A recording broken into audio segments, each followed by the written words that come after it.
El plomero me miró con una urgencia que me heló la sangre. Señora, tome solo lo esencial y salga de este apartamento ahora. No le diga una palabra sobre esto a su hijo o su nuera. Su vida depende de ello. Sus manos temblaban mientras guardaba sus herramientas. Fue entonces cuando me di cuenta de que el problema en mi baño no era una simple fuga. Era algo mucho más siniestro, algo que jamás imaginé que encontraría en las paredes del lugar que yo llamaba hogar. Pero antes de continuar, asegúrate de que ya estás suscrito al canal y escribe en los comentarios: ¿desde qué ciudad de México estás viendo este video? Nos encanta saber hasta dónde están llegando nuestras historias. Fue un martes cualquiera cuando mi vida se desmoronó por completo. El grifo de mi baño comenzó a gotear durante la noche, un ruido molesto que me despertó varias veces. Por la mañana, noté una mancha de humedad en el techo del comedor, justo debajo del baño. Decidí llamar a un plomero. Llegará en 1 hora, informó la voz tranquila del otro lado de la línea cuando llamé al número que mi hijo Miguel me había dado. A mis 68 años, yo vivía en una casa espaciosa que compramos con mi esposo décadas atrás en la Ciudad de México. Después de su muerte, 5 años antes, nuestros hijos comenzaron a regresar a casa. Primero Miguel, que decía estar ahorrando para un apartamento propio en Guadalajara, y luego Julia, que volvió después de su divorcio turbulento, trayendo solo unas cuantas maletas y un silencio inquietante. Cuando sonó el timbre, abrí la puerta a un hombre de unos 50 años, de estatura media y cabello canoso. Llevaba un mono azul descolorido y cargaba una pesada caja de herramientas. Señora Oliveira, soy Antonio, el plomero. Le mostré la mancha en el techo y lo llevé al baño de arriba. Examinó todo con atención profesional. Necesito revisar las tuberías en el sótano también, dijo, para entender el sistema completo. Le indiqué el camino y regresé a la cocina. Mientras esperaba, preparaba el almuerzo distraídamente. Julia todavía dormía. Sus horarios estaban completamente invertidos desde que regresó a casa, y Miguel estaba en el trabajo en la constructora. Casi 1 hora después, oí los pasos de Antonio subiendo las escaleras del sótano. Cuando me di vuelta para preguntar si había encontrado el problema, las palabras murieron en mi garganta. Su rostro estaba pálido y sus manos temblaban ligeramente. «Señora, ¿podemos sentarnos un momento?», preguntó, con una voz tensa que no coincidía con el profesionalismo tranquilo que había demostrado antes. Me senté a la mesa de la cocina, confundida. ¿Encontró algo serio en la fontanería? Antonio se quitó las gafas, limpiándolas nerviosamente antes de mirarme con una expresión grave. Señora Oliveira, lo que encontré en su sótano no es un problema de fontanería. Hizo una pausa, como si eligiera cuidadosamente las palabras. Hay algo instalado allí que no debería estar. Algo que fue puesto deliberadamente. Un escalofrío recorrió mi espalda. ¿Qué tipo de cosa? Un sistema conectado a la ventilación de su casa. Específicamente, al conducto que lleva a su habitación. Negué con la cabeza, sin entender. Debe ser parte de la remodelación que hicimos hace 2 años. Miguel contrató a un equipo para renovar el baño y parte del sistema de ventilación. Antonio se inclinó hacia adelante, bajando la voz. Señora, ¿ha notado algún síntoma extraño en los últimos meses? ¿Fatiga inusual? ¿Dolores de cabeza frecuentes? ¿Mareos? ¿Confusión mental? La pregunta me tomó por sorpresa. Bueno, sí. Me he sentido más cansada últimamente, y los dolores de cabeza son casi diarios, pero soy una mujer de 68 años. Esas cosas son normales a mi edad. ¿Y sus hijos? ¿Presentan los mismos síntomas? Pensé por un momento. No, parecen estar bien de salud. Antonio respiró hondo. Señora, necesito que me acompañe al sótano. Hay algo que necesita ver con sus propios ojos. Bajamos las chirriantes escaleras del sótano. El olor familiar a moho y humedad me recibió, junto con las cajas apiladas y los recuerdos familiares guardados por décadas. Antonio encendió su linterna y me guió detrás de la caldera, donde rara vez iba. Ahí, señaló. Al principio no vi nada anormal, solo tubos y conexiones que parecían ser parte del sistema normal de la casa. Luego, siguiendo el haz de luz de la linterna, noté algo diferente. Una serie de tubos más delgados, conectados a una caja metálica del tamaño de una tostadora. ¿Qué es eso?, pregunté, acercándome. Un dispositivo para liberar sustancias en el aire. ¿Ve estos tubos? Suben y se conectan directamente al sistema de ventilación de su habitación. Antonio señaló los pequeños depósitos con líquidos de diferentes colores y los temporizadores digitales parpadeando. Este sistema está programado para liberar dosis controladas de estas sustancias mientras usted duerme. ¿Sustancias? ¿Qué tipo de sustancias? Por lo que puedo percibir, son compuestos tóxicos diseñados para causar síntomas graduales que se asemejan a enfermedades naturales. Fatiga, confusión mental, debilitamiento del sistema inmunológico. Con el tiempo, los efectos se volverían más severos. Toqué uno de los tubos con dedos temblorosos. Estaba tibio, activo, funcionando. ¿Me está diciendo que alguien instaló un sistema para envenenarme? Sí, señora. Y quien hizo esto conoce muy bien esta casa y tiene acceso irrestricto a ella. No es obra de un intruso. La realidad me golpeó como un puñetazo en el estómago. «Mis hijos», susurré, la voz casi desapareciendo. Antonio asintió gravemente. Este sistema exige conocimiento técnico específico y tiempo considerable para instalar. Su hijo trabaja en construcción civil, ¿correcto? Él sabría cómo hacerlo. Las piezas comenzaron a encajar de forma horrible. La insistencia de Miguel en remodelar el baño hace 2 años. El regreso de Julia coincidiendo con el inicio de mis síntomas más graves. El hecho de que ambos parecían monitorear mis horarios con un interés inusual. ¿Cuánto tiempo cree que este sistema ha estado funcionando?, pregunté, sintiendo náuseas. Por el desgaste de los componentes, diría que al menos 8 meses. Exactamente cuando comenzaron mis dolores de cabeza de la edad. Señora, continuó Antonio, hay una cosa más que necesita saber. Este sistema está programado para aumentar gradualmente la concentración de las sustancias. Sin intervención, los efectos podrían volverse fatales en los próximos meses. Me apoyé contra la pared fría del sótano, sintiendo que mis piernas flaqueaban. Mis propios hijos. Aquellos a quienes acuné, alimenté, curé cuando estaban enfermos, consolé cuando lloraban. Los mismos que comían en mi mesa todas las noches mientras lentamente me mataban. ¿Por qué?, murmuré, más para mí misma que para él. Esa es una pregunta que solo ellos pueden responder, dijo Antonio suavemente. Pero señora, necesito que me escuche con atención. Tome sus cosas y salga de esta casa inmediatamente. No les cuente nada a sus hijos. Subimos en silencio. Mi mente trabajaba frenéticamente, intentando negar lo innegable. Tal vez había una explicación. Tal vez ese sistema tenía otro propósito. Tal vez Antonio estaba equivocado. Pero en el fondo, yo sabía que no lo estaba.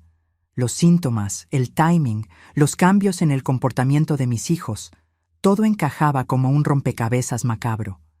«Dinero», susurré cuando llegamos a la cocina. «Tiene que ser por el dinero». Antonio me miró interrogativamente. Cuando mi esposo murió, dejó un seguro de vida considerable. Además, tengo ahorros y esta casa, que se ha revalorizado mucho en los últimos años. Hice una pausa calculando. Cerca de 7 millones de pesos mexicanos en total. Una suma que podría motivar a personas desesperadas, asintió Antonio. Pero no están desesperados. Miguel tiene un buen trabajo en la constructora, y Julia... Me detuve, dándome cuenta de que no sabía realmente cómo estaban las finanzas de mis hijos. Miguel trabajaba mucho, llegaba tarde y salía temprano, siempre cansado, siempre tenso. Julia apenas salía de su habitación, excepto para buscar comida o irse sin decir a dónde. No teníamos conversaciones profundas desde hacía meses. Señora Oliveira, Antonio interrumpió mis pensamientos. No hay tiempo para especulaciones ahora. Usted necesita salir de esta casa antes de que regresen. Como si fueran invocados por sus palabras, oí pasos en el piso de arriba. Julia había despertado. «¿Mamá?», llamó. «¿Con quién estás hablando?». Intercambié una mirada de pánico con Antonio. «Es el plomero, hija», respondí, intentando mantener la voz firme. «Está terminando el servicio. Bajo en 1 minuto». «Vaya a su habitación», susurró Antonio urgentemente. «Tome documentos importantes y algo de ropa. Nada más. Yo la esperaré aquí». Subí las escaleras con piernas temblorosas, rezando para no encontrarme con Julia en el pasillo. Por suerte, la puerta de su habitación estaba cerrada. Oí la ducha encendida. Estaba en el baño.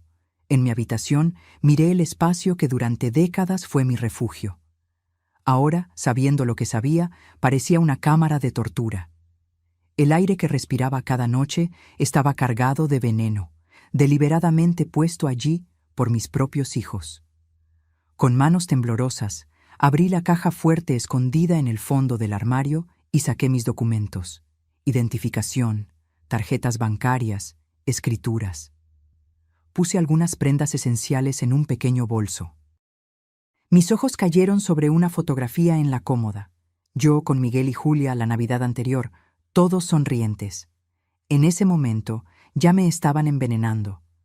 Puse la foto en el bolso también, no porque quisiera recordar ese momento, sino como un recordatorio cruel de la traición que sufrí. Cuando bajé, Julia ya estaba en la cocina, conversando casualmente con Antonio. Llevaba una bata y tenía el cabello mojado. Parecía tan normal, tan inofensiva. ¿Entonces solo era un tubo viejo oxidado?, preguntaba, sirviéndose café. «Exactamente», respondió Antonio profesionalmente. «Ya está todo resuelto». Julia se dio vuelta y notó mi bolso. «¿Vas a salir, mamá?». La pregunta aparentemente inocente me paralizó. ¿Cómo responder cuando cada palabra podía traicionarme? «Sí», logré decir. «Tengo algunos asuntos que resolver. ¿Quieres que te acompañe? No tengo nada planeado para hoy». La idea de quedarme a solas con Julia fuera de la casa me aterrorizó. «No es necesario, querida. Son solo cosas aburridas del banco». Antonio se levantó, tomando su caja de herramientas. «Bueno, mi trabajo aquí ha terminado. Son 600 pesos por el servicio». Le pagué, nuestras manos tocándose brevemente en el proceso. Sus ojos transmitían un mensaje claro: «Es hora de ir». «¿Estás bien, mamá?», preguntó Julia, observándome atentamente. «Pareces un poco pálida». «Estoy genial», mentí, forzando una sonrisa. «Solo un poco cansada». «Has estado muy cansada últimamente. Tal vez deberías consultar a un médico». La ironía de sus palabras, fingir preocupación por síntomas que ella misma estaba causando, casi me hizo perder el control. «Tal vez lo haga», respondí, dirigiéndome hacia la puerta. «Te quiero, mamá», dijo Julia con una dulce sonrisa que una vez habría calentado mi corazón, pero que ahora sonaba como una puñalada. «Yo también te quiero», respondí automáticamente, preguntándome cuándo esas palabras se volvieron vacías para ella. Salí de la casa que había sido mi hogar por 40 años, sin saber si alguna vez volvería. Antonio me guió hasta su camioneta estacionada en la acera. «Entre», dijo, abriendo la puerta del pasajero. «Necesitamos salir de aquí antes de que su hija sospeche algo». Mientras nos alejábamos, miré por el espejo retrovisor la casa que amaba, transformada ahora en una trampa mortal por mis propios hijos. «¿A dónde vamos?», pregunté, agarrando mi bolso como si fuera un salvavidas. «A un lugar seguro donde podamos pensar en los próximos pasos», respondió Antonio. «Hay una cafetería a unos kilómetros de aquí en Monterrey. Podemos hablar allí sobre cómo proceder y llamar a las autoridades». «¿Las autoridades? ¿La policía?» «Sí, señora». «Lo que encontramos constituye intento de homicidio. Esto no es algo que podamos resolver solos». «Homicidio». La palabra resonó en mi cabeza. Mis hijos no eran solo ingratos o codiciosos, eran asesinos en potencia, asesinos que vivían conmigo, comían mi comida, fingían preocuparse por mí mientras meticulosamente ejecutaban mi muerte. No puedo creer que esto realmente esté pasando, murmuré, observando las calles familiares que ahora parecían extrañas y hostiles. Sé que es difícil procesar todo esto, dijo Antonio gentilmente, pero usted tomó la decisión correcta al salir de esa casa. ¿Y si estamos equivocados? ¿Y si hay otra explicación? Antonio me miró brevemente antes de volver a concentrarse en la carretera. Señora, instalé sistemas de ventilación durante 15 años antes de convertirme en plomero. Lo que vi en su sótano no es un error o un malentendido. Es un dispositivo diseñado específicamente para dispersar sustancias químicas en el aire de su habitación. No hay explicación inocente para eso. En el fondo, yo sabía que él tenía razón, pero mi mente seguía buscando desesperadamente una realidad alternativa donde mis hijos no fueran monstruos. ¿Cuánto tiempo cree que me quedaba?, pregunté en voz baja. Basado en los temporizadores y la concentración, yo diría que 2 o 3 meses más, a lo sumo. Sus síntomas habrían empeorado progresivamente hasta parecer una enfermedad natural. Habría desarrollado problemas respiratorios graves y falla orgánica. Habría muerto lentamente y nadie sospecharía nada. Lágrimas rodaron por mi rostro. ¿Cómo 2 personas pueden planear algo así? ¿Cómo pueden mirar a su propia madre a los ojos todos los días, fingiendo amor, mientras la matan? No tengo respuesta para eso, señora. Pero sé que personas capaces de esto no van a rendirse simplemente si son confrontadas. Si descubren que usted sabe la verdad, pueden acelerar sus planes o intentar algo más directo. Un escalofrío recorrió mi espalda. ¿Cree que vendrán por mí? Depende de la desesperación que tengan por el dinero y del compromiso con el plan original. Llegamos a una cafetería acogedora en el centro de Puebla, lejos de mi barrio. Antonio eligió una mesa en el fondo, lejos de las ventanas y cerca de una salida. Cuando me di cuenta de que estaba pensando estratégicamente en rutas de escape, la gravedad de mi situación me golpeó de nuevo.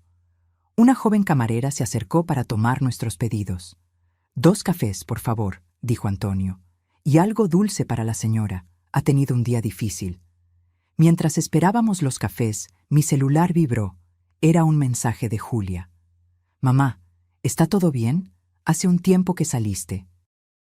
Le mostré el mensaje a Antonio. Responda normalmente, aconsejó. Diga que está en el banco y que la fila está tardando. Escribí la respuesta con dedos temblorosos. Casi inmediatamente llegó otro mensaje. ¿Quieres que te recojamos después? Miguel llegará a casa en 1 hora. Ya están monitoreando sus movimientos, observó Antonio, la preocupación evidente en su voz. Esto significa que necesitamos actuar rápidamente. La camarera volvió con nuestros cafés y una rebanada de pastel de chocolate que no había pedido, pero por la que quedé agradecida. Necesitaba azúcar para procesar toda esa información. ¿Qué hacemos ahora?, pregunté, intentando mantener la calma. Primero, necesitamos pruebas concretas, respondió Antonio. Puedo volver a su casa esta tarde con el pretexto de verificar si hay fugas adicionales. Tomaré fotos detalladas del dispositivo y, si es posible, muestras de los productos químicos. Luego, llamaremos a la policía con suficiente evidencia para que no puedan negarlo. Y mientras tanto, ¿dónde me quedo? ¿Tengo algún pariente o amigo con quien pueda quedarme? Pensé en mis opciones. Mi hermana vivía en otro estado y no nos hablábamos desde hacía años. Tenía algunos amigos cercanos, pero involucrarlos en esto parecía peligroso. Un hotel, sugerí finalmente. Anónimo, lejos de mi barrio. Antonio asintió y sacó una tarjeta de su bolsillo, escribiendo un número en el reverso. Este es mi número personal. Llame inmediatamente si sus hijos intentan contactarla de forma insistente o si nota algo extraño. Tomé la tarjeta, sintiéndola como un salvavidas. Antonio, ¿por qué me está ayudando? Ni siquiera me conoce. Tomó un sorbo de café antes de responder, sus ojos fijos en un punto distante más allá de la ventana. Perdí a mi madre hace 5 años. Murió de un cáncer agresivo, pero meses antes del diagnóstico se quejaba de síntomas extraños que los médicos no lograban explicar. Fatiga extrema, problemas respiratorios, debilidad generalizada. Hizo una pausa, respirando hondo. Solo después de que murió, descubrimos que mi hermano estaba adulterando sus medicamentos y robando sus ahorros. ¡Dios mío!, exclamé horrorizada. No pude salvar a mi madre porque no vi las señales a tiempo. Pero cuando vi lo que estaba sucediendo en su casa, supe que tenía una segunda oportunidad de hacer lo correcto. Sus palabras me conmovieron profundamente. Un extraño arriesgando su tiempo y seguridad para ayudar a una señora mayor que acababa de conocer. ¿Su hermano fue arrestado? Sí, pero solo por el robo. Cuando descubrimos lo de la medicación, ya era demasiado tarde para probar que contribuyó a su muerte. Por eso quiere reunir pruebas sólidas ahora. Exactamente. No quiero que sus hijos escapen de las consecuencias de lo que hicieron. Mi celular vibró de nuevo. Esta vez era Miguel. Mamá, Julia dijo que saliste hace horas. ¿Está todo bien? ¿Dónde estás? Respondí que estaba en el banco y que luego haría algunas compras. La respuesta vino inmediatamente. ¿Qué banco? Puedo ir a recogerte. La insistencia de él en saber exactamente dónde estaba comenzó a parecer menos preocupación y más control. Están poniéndose ansiosos, dijo Antonio, observando los mensajes. Probablemente se dieron cuenta de que usted ha estado fuera más tiempo de lo normal. ¿Qué les digo? Mantenga respuestas vagas pero tranquilizadoras. Diga que está bien y que volverá pronto. Hice como él sugirió, pero las respuestas seguían llegando, cada vez más insistentes. Entonces Miguel llamó. «Conteste», orientó Antonio. «Pero sea cuidadosa con lo que dice». «Hola, hijo», respondí, intentando sonar casual. «¿Dónde estás, mamá?» Su voz estaba tensa, controlada. «Julia dijo que saliste con un bolso. ¿Vas a pasar la noche fuera?» «No, querido, solo llevé algunos documentos para resolver en el banco». «¿Qué documentos? ¿Qué banco?» El interrogatorio de él me estaba poniendo nerviosa. «¿Por qué tantas preguntas, Miguel? Soy una mujer adulta». Hubo una pausa al otro lado de la línea. «Disculpa, mamá. Es que has estado actuando extrañamente en el último tiempo. Julia y yo estamos preocupados por tu salud». La ironía de sus palabras, fingir preocupación por los síntomas que él mismo causaba, hizo que mi estómago se revolviera. «Estoy perfectamente bien», respondí con firmeza. «Tal vez deberías consultar a un médico. A tu edad, es importante hacerse exámenes regulares». Comprendí su estrategia. Querían que yo fuera al médico para documentar mis síntomas, crear un historial médico que respaldara la idea de que estaba desarrollando una enfermedad natural. «Voy a pensarlo», dije, queriendo terminar la conversación. «Te veo más tarde. Te quiero, mamá». Las palabras, una vez preciosas, ahora sonaban vacías y manipuladoras. «Yo también te quiero», respondí automáticamente, dándome cuenta de que era la segunda vez ese día que mentía sobre eso. Después de colgar, noté que mis manos temblaban violentamente. Antonio las cubrió con las suyas, un gesto reconfortante que me sorprendió. «Usted no está sola en esto», dijo gentilmente. «Vamos a resolverlo todo». Pagamos los cafés y fuimos a un hotel modesto en el centro de Tijuana. Antonio habló con el recepcionista, reservando una habitación a su propio nombre para que nadie pudiera rastrearme. «Habitación 215», dijo, entregándome la llave. «Cierre la puerta con llave y no abra a nadie más que a mí. Si necesita algo, llame al servicio de habitaciones». «¿Cuándo volverá a mi casa?» «En aproximadamente 2 horas». Diré que recibí una queja de otro cliente sobre un problema similar y quiero verificar si el arreglo en su casa está funcionando correctamente. Es una práctica común en mi profesión, así que no levantará sospechas. Antes de irse, Antonio dudó. «Señora, necesito preguntarle algo. ¿Tiene un testamento? La pregunta me tomó por sorpresa.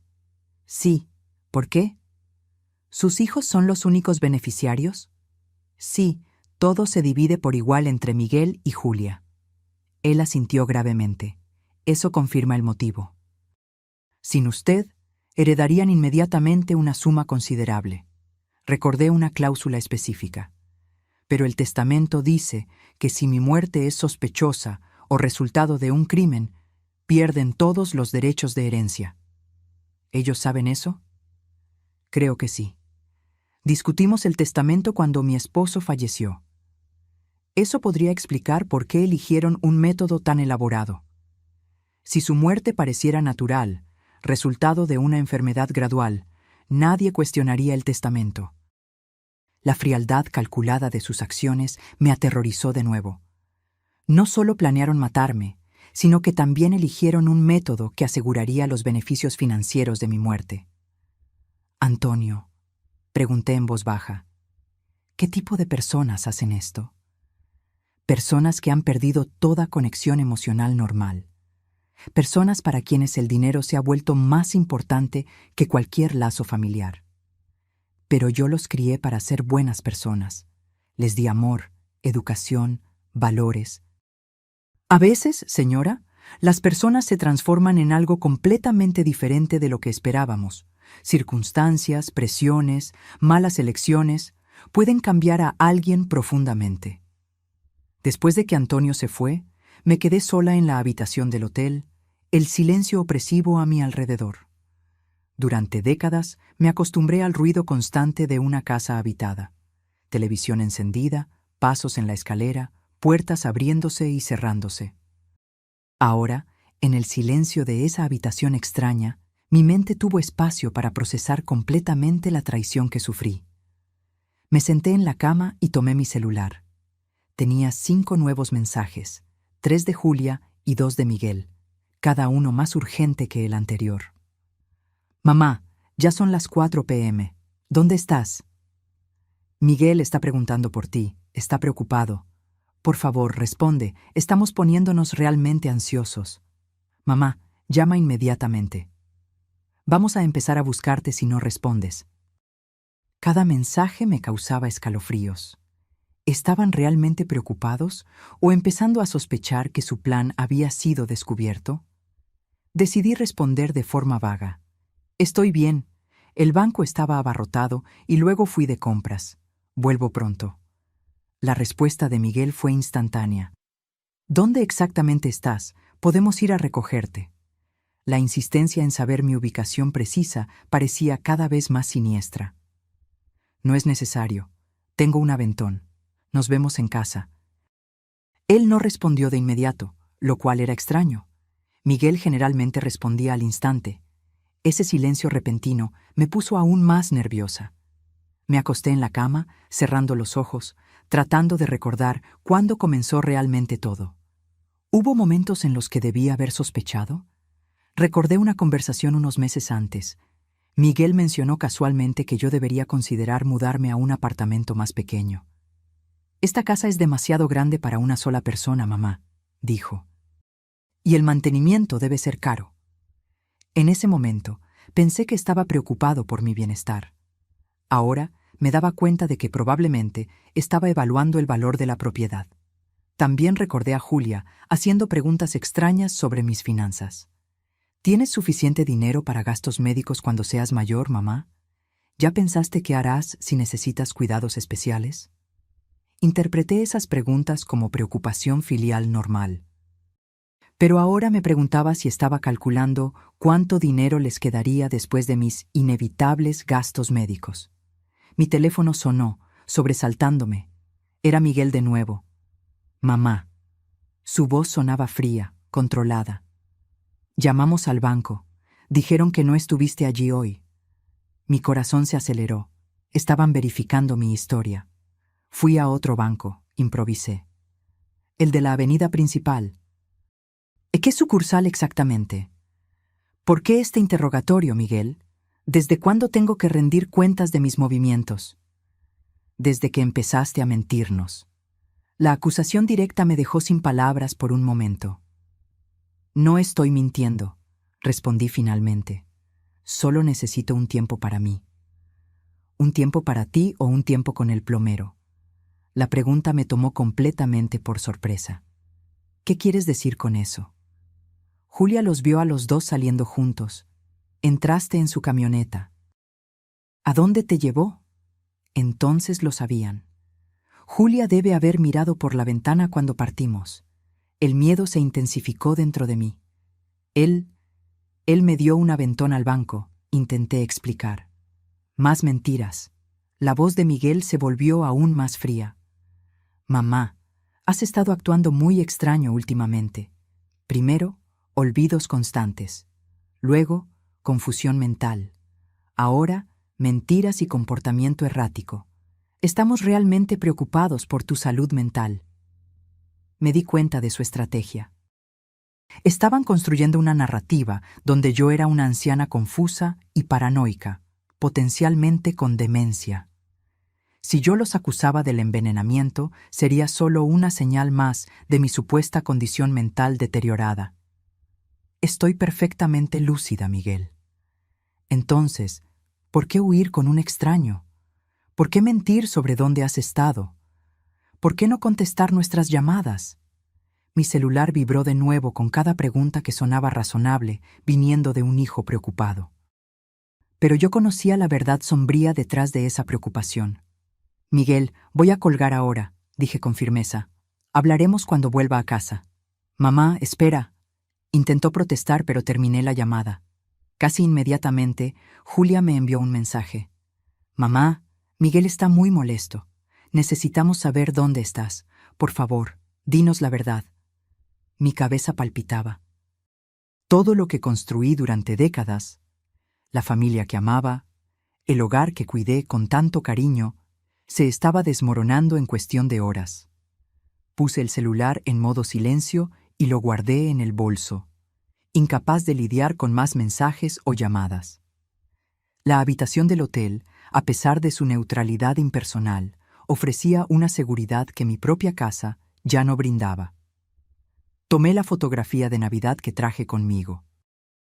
Las sonrisas en los rostros de mis hijos parecían diferentes ahora, calculadoras, falsas. ¿Cómo no me di cuenta antes? ¿Cómo no noté la frialdad en los ojos de Miguel o el desapego en la sonrisa de Julia? Tal vez porque el amor es ciego.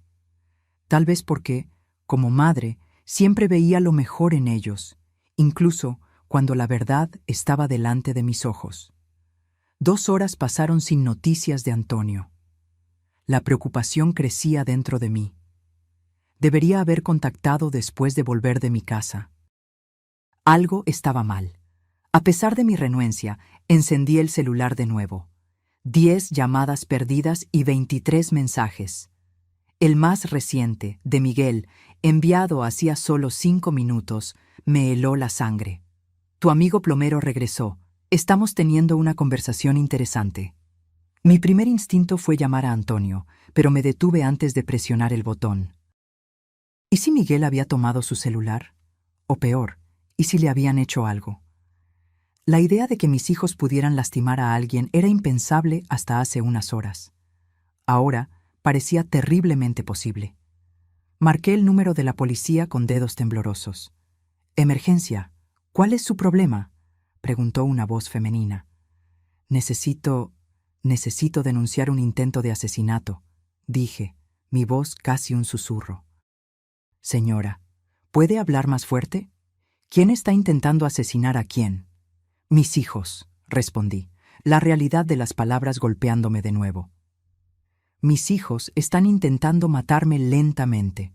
Encontramos un dispositivo en el sótano de mi casa, liberando sustancias tóxicas en el sistema de ventilación de mi habitación». Hubo una pausa al otro lado de la línea. «Señora, ¿cuál es su nombre completo y ubicación actual?» «María Oliveira. Estoy en el Hotel Central, habitación 215. «Ah, ¿y dónde están sus hijos ahora?» «En mi casa. Ellos pueden haberle hecho algo al hombre que descubrió el dispositivo. Un plomero llamado Antonio. Permanezca donde está, señora. Enviaremos una patrulla al hotel y otra a su residencia. no salga de su habitación y no se contacte con sus hijos. Después de colgar, me senté en el borde de la cama, temblando. Realmente había sucedido. Había denunciado a mis propios hijos a la policía. Las personas que traje al mundo, amé incondicionalmente, sacrifiqué todo para criar, ahora las estaba entregando a las autoridades. 15 minutos después, golpes firmes en la puerta anunciaron la llegada de la policía. 2 oficiales, una mujer de mediana edad y un hombre más joven, me escucharon atentamente mientras narraba los eventos del día. Mostré los mensajes insistentes de mis hijos, expliqué sobre el dispositivo en el sótano, el deterioro gradual de mi salud, la ayuda de Antonio. «Señora Oliveira», dijo la policía, después de anotar todo. «Otro equipo está en su residencia en este momento. Logramos contactar al señor Antonio. Está bien, pero bastante conmocionado. Al parecer, sus hijos lo interrogaron cuando regresó para recoger evidencia». «¿Lo lastimaron?», pregunté, horrorizada. «No físicamente, pero hubo amenazas. El señor Antonio logró salir de la casa con el pretexto de buscar herramientas en la camioneta y contactó a la policía inmediatamente. El alivio que sentí al saber que Antonio estaba seguro rápidamente dio paso a una nueva preocupación. ¿Y ahora? Necesitamos que usted nos acompañe a la estación de policía para formalizar la denuncia. Mientras tanto, un equipo forense está verificando su casa. Si encuentran evidencia del dispositivo que mencionó, sus hijos serán detenidos para interrogatorio. ¿Y si ya han removido todo?», la policía intercambió una mirada con su colega. El señor Antonio nos informó que, al regresar a la residencia, notó señales de que el dispositivo había sido desmantelado a toda prisa. Sin embargo, también cree que habrá rastros químicos que los técnicos forenses podrán detectar. En la estación de policía, pasé horas prestando declaración, detallando cada aspecto de la situación, los primeros síntomas, las preguntas extrañas de mis hijos sobre mis finanzas, su insistencia en monitorear mis movimientos y, finalmente, el descubrimiento de Antonio en el sótano. Mientras hablaba, una parte de mí todavía no creía que todo aquello estaba sucediendo. ¿Cómo una madre de 68 años puede estar en una estación de policía denunciando a sus propios hijos por intento de homicidio? Parecía una pesadilla de la que no podía despertar. Alrededor de las 10 de la noche, un detective entró en la sala de declaraciones con una expresión grave. «Señora Oliveira, tenemos noticias del equipo forense». Mi corazón casi se detuvo mientras esperaba el veredicto. Encontraron residuos químicos significativos en los conductos de ventilación que llevan a su habitación, compatibles con sustancias que, al ser inhaladas continuamente, pueden causar los síntomas que usted describió. También localizaron partes desmontadas del dispositivo que fueron apresuradamente escondidas en el fondo de una caja en el sótano. Lágrimas silenciosas rodaron por mi rostro. Una parte de mí todavía esperaba que todo fuera un terrible malentendido, que mis hijos fueran inocentes, que hubiera otra explicación. Ahora, esa esperanza estaba irrevocablemente destruida. «Sus hijos están detenidos para interrogatorio», continuó el detective. «Hasta el momento, ambos niegan cualquier implicación, afirmando que usted ha presentado signos de paranoia y confusión mental en los últimos meses. Exactamente como yo temía. Estaban usando los síntomas que causaron en mi contra. ¿Y en cuanto a pruebas de que fueron ellos quienes instalaron el dispositivo?». El detective dudó. «Eso puede ser más difícil de probar directamente. Sin embargo...». Abrió una carpeta y puso una fotografía en la mesa. Era una página de un cuaderno con la caligrafía inconfundible de Julia. «Encontramos esto escondido entre los libros en la habitación de su hija. Parece ser un registro detallado de sus síntomas a lo largo del tiempo, con anotaciones sobre ajustes en las dosis». Miré la hoja de papel, sintiendo náuseas al ver entradas como 27:04. «Mamá durmió 12 horas seguidas. Aumento de la dosis nocturna funcionando». Y 15:05, se quejó de mareos y confusión. Tal vez reducir un poco para no levantar sospechas. Era una documentación metódica, clínica, de mi deterioro planeado, como un experimento científico, como si yo no fuera un ser humano, y mucho menos su madre. Esto es... No pude terminar la frase. Evidencia bastante incriminatoria, completó el detective.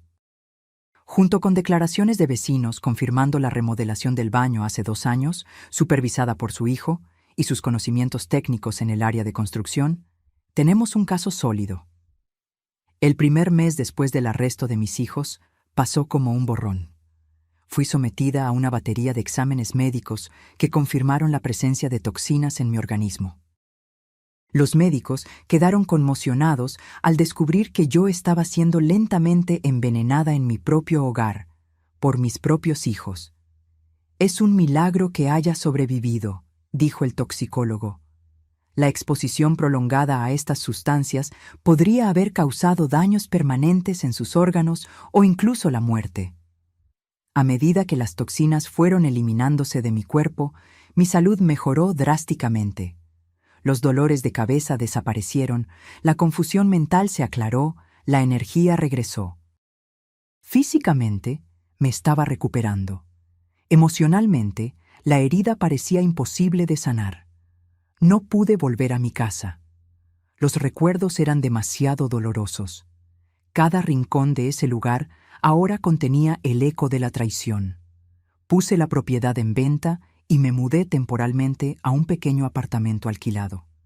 Durante la investigación, la verdad completa salió a la luz.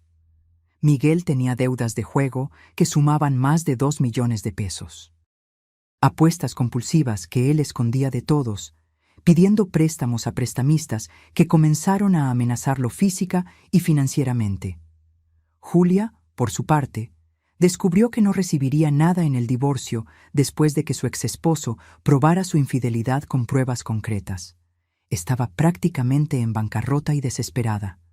Juntos, mis hijos calcularon que mi muerte les daría acceso inmediato a casi 7 millones de pesos, entre seguro de vida, ahorros y el valor de la casa. Como sabían que una muerte sospechosa invalidaría el testamento, planearon algo que pareciera natural. Un deterioro gradual atribuible a la edad avanzada, culminando en falla orgánica que ningún médico cuestionaría. La idea del envenenamiento lento fue de Julia. Con su conocimiento de química, ella planeó meticulosamente qué sustancias usar y en qué concentraciones para simular un declive natural.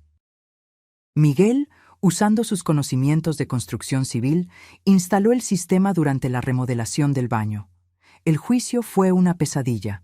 Sentada en el tribunal, día tras día, oyendo detalles horribles sobre cómo mis propios hijos conspiraron para matarme, sentí como si estuviera viviendo la vida de otra persona.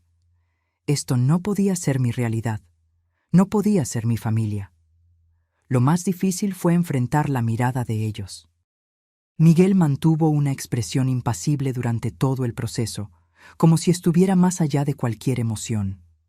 Julia alternaba entre lágrimas dramáticas cuando el jurado estaba mirando y miradas frías y calculadoras cuando creía que nadie prestaba atención. Antonio testificó detalladamente sobre su descubrimiento en el sótano y las conversaciones que escuchó entre mis hijos. Su testimonio fue crucial para el caso. Se convirtió en mi pilar de fuerza durante esos días sombríos, una presencia constante y reconfortante. ¿Cómo se siente hoy?, me preguntaba diariamente, con genuina preocupación. Como alguien que lo perdió todo, era mi respuesta frecuente. No todo, decía gentilmente. Usted todavía tiene su vida, su salud, su dignidad. Ellos no pudieron quitarle eso. Después de 3 semanas de juicio, el veredicto finalmente llegó. Culpables de intento de homicidio premeditado. Miguel fue sentenciado a 20 años de prisión sin posibilidad de libertad condicional por 15 años.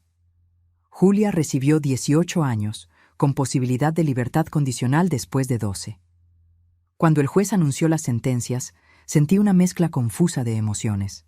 Alivio por la justicia hecha, pero también un dolor profundo por saber que mis hijos pasarían gran parte de sus vidas tras las rejas. Por horrible que fuera lo que planearon, una parte de mí, la madre que siempre sería, Sufría por ellos. Después del juicio, vendí definitivamente la casa donde viví por 40 años en la Ciudad de México. Con el dinero, compré un pequeño apartamento en la ciudad costera de Acapulco, a cientos de kilómetros de distancia, donde nadie me conocía y donde podría empezar de nuevo sin el peso de las memorias dolorosas. Antonio continuó presente en mi vida, primero como un amigo solidario, luego como algo más. No un romance tradicional, ambos cargábamos cicatrices demasiado profundas para eso, sino una compañía reconfortante basada en el respeto mutuo y la comprensión compartida de cuán impredecible y cruel puede ser la vida. Algunas personas pasan toda su vida sin conocer el verdadero rostro de aquellos que aman, dijo él una vez, mientras caminábamos por la playa. Usted enfrentó esa verdad y sobrevivió. Eso exige una valentía extraordinaria. Valentía no era como yo me definiría. En mis momentos más oscuros, cuestionaba dónde había fallado como madre. ¿Qué podría haber hecho diferente? ¿Qué señales dejé pasar? ¿Alguna vez fui realmente amada por mis hijos? ¿O siempre fui solo un medio para un fin, una fuente de recursos a ser explotada? 6 meses después del juicio, recibí una carta de Julia de la prisión. Por días, la dejé cerrada sobre la mesa, incapaz de encontrar el coraje para leer. Cuando finalmente la abrí, encontré páginas de disculpas aparentemente sinceras, explicaciones sobre su desesperación financiera, promesas de arrepentimiento genuino. Me di cuenta del monstruo en que me convertí, escribió. No espero su perdón, mamá. Solo quiero que sepa que entiendo la gravedad de lo que hicimos y lo lamento profundamente. Respondí con una carta corta, deseándole lo mejor, pero dejando claro que el perdón, si alguna vez llegaba, tardaría mucho tiempo. Miguel nunca escribió. Una parte de mí murió en ese sótano, en el momento en que vi el dispositivo diseñado para matarme. La madre confiada y amorosa, que creía conocer a sus hijos de adentro hacia afuera, que pensaba que el amor familiar era incondicional e inquebrantable, ella se fue para siempre. En su lugar surgió una mujer más cautelosa, más sabia, que entendió de la manera más dolorosa posible que a veces las mayores traiciones vienen de aquellos en quienes más confiamos. Que la sangre compartida no garantiza amor o lealtad.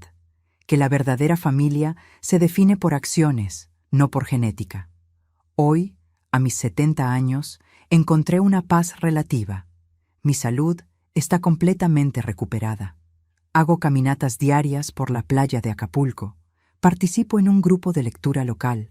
Cultivo un pequeño jardín en el balcón de mi apartamento. Antonio y yo cenamos juntos 2 veces por semana, compartiendo historias y risas. A veces, cuando miro el océano, pienso en cuánto puede cambiar la vida en un solo día.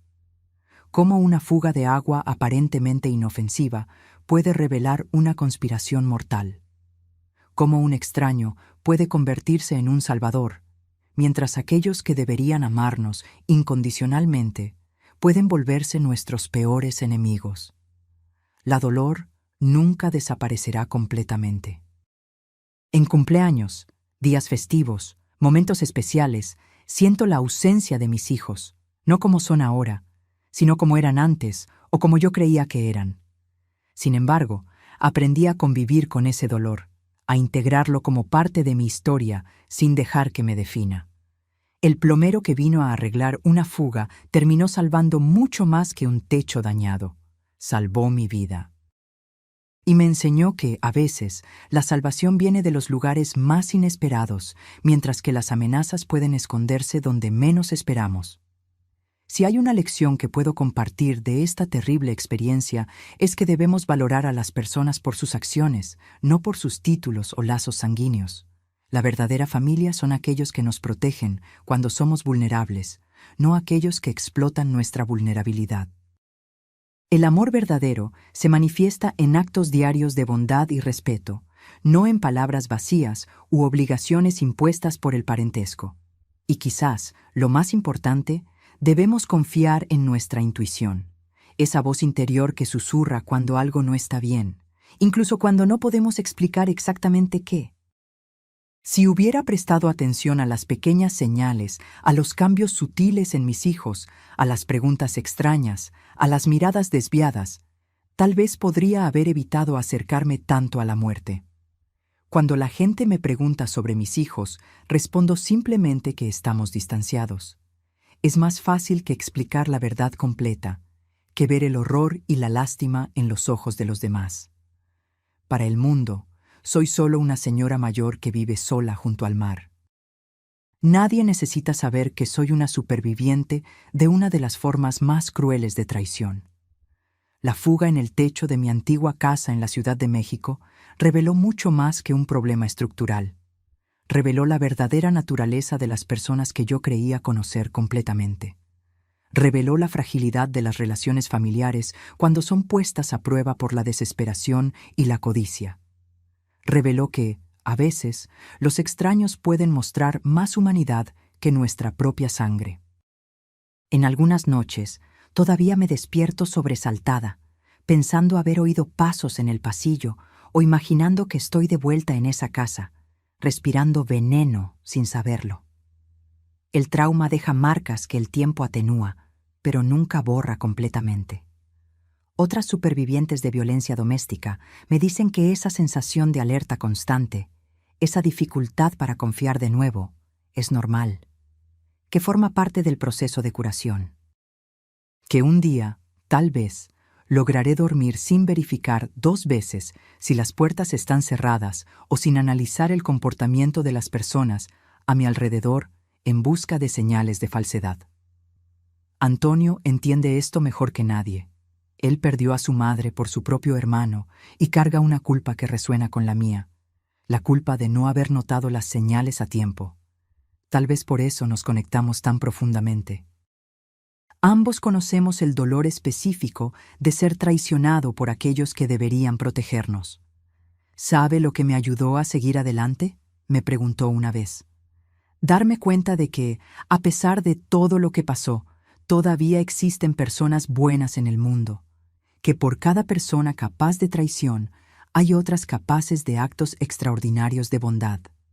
Intento aferrarme a esa verdad en los días malos.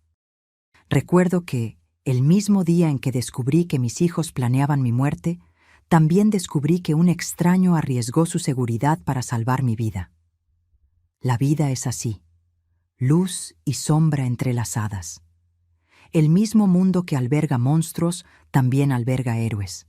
La misma existencia que nos trae dolor inimaginable también ofrece momentos de belleza inesperada. Cuando me siento en mi balcón observando la puesta de sol en Acapulco, siento gratitud por la segunda oportunidad que recibí. Por poder respirar sin miedo, por haber descubierto la verdad antes de que fuera demasiado tarde, por haber encontrado una fuerza que no sabía poseer.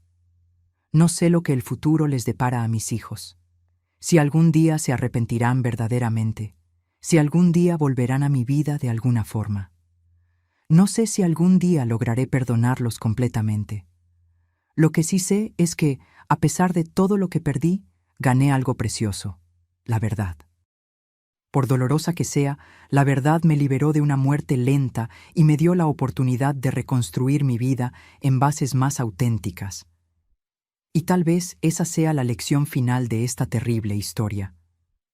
Que a veces necesitamos perderlo todo para descubrir quiénes somos realmente. Que en las cenizas de la destrucción podemos encontrar semillas de un nuevo comienzo. Que incluso después de la traición más profunda, es posible encontrar un camino de regreso a la luz. Ya no soy solo María, la madre de Miguel y Julia. Soy María, una mujer que enfrentó lo impensable y sobrevivió. Una mujer que aprendió de la manera más difícil que la familia no se define por la sangre, sino por el amor genuino y las acciones consistentes. Una mujer que, gracias a una fuga en el techo y a un plomero atento, ganó la oportunidad de envejecer con dignidad y paz, un privilegio que mis propios hijos intentaron negarme. Y por eso, incluso en los días en que el dolor parece insoportable, estoy profundamente agradecida. Ahora, si te gustó esta historia, haz clic en suscribirte Y dime en los comentarios, ¿qué parte te dejó con la boca abierta? Y no olvides unirte como miembro para tener acceso a videos exclusivos que no publico aquí. Te espero allí.